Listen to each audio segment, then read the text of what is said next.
people grift to a side politically is so funny to me. It's wild. We know who these people are. Yeah, like if we know who these comedians are. Like we're talking about comics, and we're just like, there's people doing so well with this grift. Yeah. That you go that like, we're all just sitting here like in disbelief. Liking pictures of his fucking elk meat is gay as. What if you like elk meat? You don't like elk meat. I love elk meat. What if you want to stay in his good graces? Oh. Finally, some honesty from Joe. No, I like his politics the best. I do too. Yeah, I feel like I like how in touch he is with the average man. That's my favorite part about Rogan. He's just like one of us. I'm there for the riffing.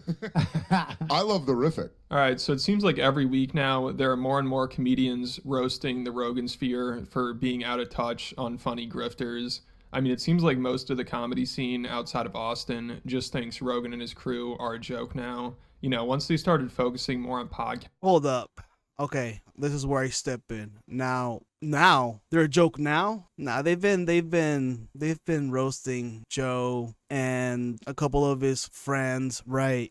Or his, I don't know, what do you call him, his entourage. I mean, if you stick with Rogan, you usually get some good things, right? Like, when is it not good to stick with Rogan? Well, apparently, the time is now, which is, now it's like more blatantly just, we're making fun of you, Joe, right? Look at the building. The building's blown outward. Whoa. Like, it's blown out. Now, I'm obviously not a fucking bomb expert, but I talked to one. You should see erect. He can't stop himself. Keep going. But back then, they wouldn't do that. They would just say, some bald guy, some buff bald guy. They would just sort of make a sort of connection to him. Listen, I know some bald fucking dudes who are slinging dick out there. Look at Dana White, Rogan. That's it. But for the people that did know, they would know who they're talking about. But now it's like super direct, right? Casting than stand-up, and prioritized making money over being a respected comedian, and started interviewing politicians and oligarchs. That was the beginning of the end. Now we see a lot of other comedians don't really have much respect for them anymore. I mean, some of the Rogan Sphere guys are barely even stand-up comedians at this point. You know, they're mainly podcasters, and stand-up comedy is just a side thing. I mean, I think that's a little exaggerated. Well, they still do comedy, right? Their main focus is comedy. Well, the ones that are successful, right? Theo Von, for example. Yeah, he's got that Rogan Sphere connection, and he can get the same people that Rogan got. There is a different vibe when you go on Rogan compared to when you go on Theo Von's podcast. Super different vibe, different conversation. So, like, when I got to see Trump on your podcast, and you were talking about doing cocaine, and it makes you like an owl. Oh, God.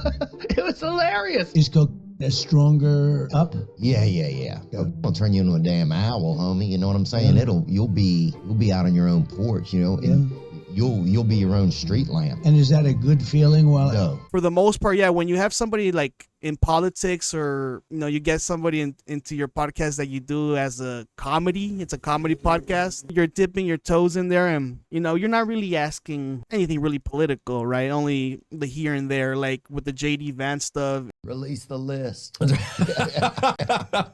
Seriously, we need to release the Epstein list. That is an important thing. Wait a minute. Seriously, we need to release the Epstein list. That is an important thing. He's not really trying to give the person a hard time, the politician or whoever. They used to. I think Joe Rogan in particular used to do that whenever he brought somebody that he wanted to question their like theories or whatever, right? There's a lot of videos about that. These are three of the most intense moments in Joe Rogan history, starting off with his controversial episode with Steven Crowder, where a discussion about marijuana escalated into a heated verbal exchange. In fact, Steven Crowder has never returned to the Joe Rogan Experience. Hold on, stop. No, hold on a second. This is because you just talked way too much. You need to stop. You talk in paragraphs. No. I don't talk in paragraphs. I make full points. Then there was Adam Conover, who came in hot with outlandish claims about women's sports and trans youth, but was completely unprepared for any pushback from Joe, which ultimately led to Rogan mopping the floor with Conover and his attempt at virtue signaling on Joe's show. Most of the games that we've constructed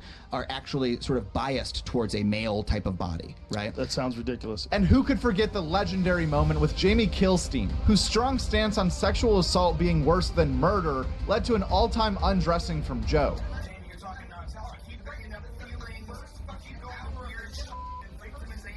But now it's like, yo, what's up, Mark Zuckerberg, and what's up, Elon Musk? Like, all you guys are cool because you're rich, and I'm rich, and I want to stay rich, right?